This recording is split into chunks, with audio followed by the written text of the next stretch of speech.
దీపేనా సాధ్యతే సర్వం అంటే దీపంతో ఏదైనా సాధ్యం అని చెప్పడంలో అంతరార్థం ఏంటి? అది ఏ రకంగా సాధ్యం అవుతుంది? దాన్ని ఎలా మనం సమన్వయం చేసుకోవాలి? దీపేన సాధ్యతే సర్వం. ఇక మామూలుగా లోకంలో ఇది ఉంటే నేను ఏదైనా సాధించగలను అని అనుకుంటాం. మరి మన ప్రార్థనా శ్లోకం, ఆ ప్రార్థనా శ్లోకంలో చిట్ట చివరి ఏమంటున్నాడంటే దీపేన సాధ్యతే సర్వం. దీపంతో మొత్తం నెరవేరుతుంది. ఎట్లా నెరవేరుతుందండి? చేస్తూడు. పెద్దవాళ్ళు చెప్తున్నారు, చేస్తూడు ఇంట్లో పొద్దున్నే దీపం వెలిగించు, సాయంత్రం దీపం వెలిగించు.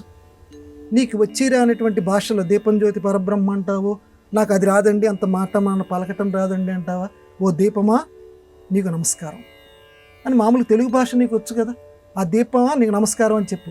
దీపానికి నమస్కారం మాత్రం చెయ్యి, దీపం వెలిగించు. ఎందుకంటే దీపాన్ని వెలిగిస్తే నీ బతుకు వెలిగిపోతుంది. అది మన పెద్దవాళ్ళు చెప్పినటువంటి మాట. దీపాన్ని అందుకంటే ఎప్పుడు వెలిగించి చూడు కొద్ది రోజులు. చక్కగా నువ్వు పరిశుభ్రంగా స్నానం చేసిన తర్వాత నీకు వేరే మంత్రాలు వేరే అనుష్ఠానాలు ఏమీ వద్దు. ఆ దేవుడి దగ్గర నువ్వు దీపాన్ని వెలిగించు, సాయంత్రం పూట దీపాన్ని వెలిగించు.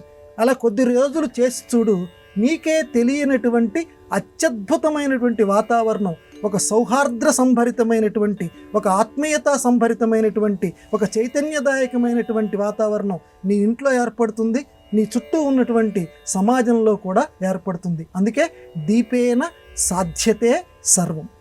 ఇంకోటి, దీపం చేత ఎలా సాధించవచ్చు అంటే దీపపు వెలుగుని దేవతలు ఇష్టపడతారు అని చెప్పి మన శాస్త్రాలు చెప్తున్నాయి.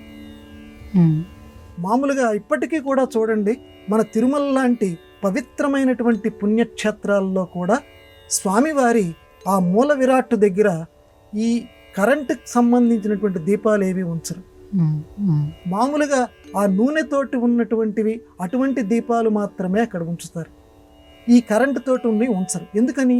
అటువంటి దీపం వెలిగించాలి. నేను దీపం వెలిగించమన్నారు కదా మీరని చెప్పి ఏదో మామూలు లైట్ వేసేస్తాను సార్ అని చెప్పి అది కూడా దీపం కిందే లెక్కే కదండి అని మనకున్నటువంటి ప్రతిదీ కూడా సమన్వయం చేస్తుంటాం కదా.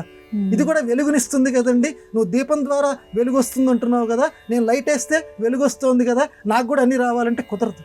అక్కడ ఒత్తి, ఎందుకంటే ఒత్తి ద్వారా నూనెని గ్రహిస్తూ వెలుగుతున్నటువంటి ఒత్తి ఒక్కొక్కదాటి ఒక్కొక్కటి అంతరార్థంలో ఉంది. మన ప్రాచీన సంప్రదాయంలో ఆ రకంగానే ప్రమిదలో ఉంచి ప్రమిదలో నూనెను పోసి నూనెలో దాన్ని వెలిగించాలి. అప్పుడే అది దీపం అంటారు. అటువంటి దీపంతో అన్నీ కూడా నెరవేరుతాయి.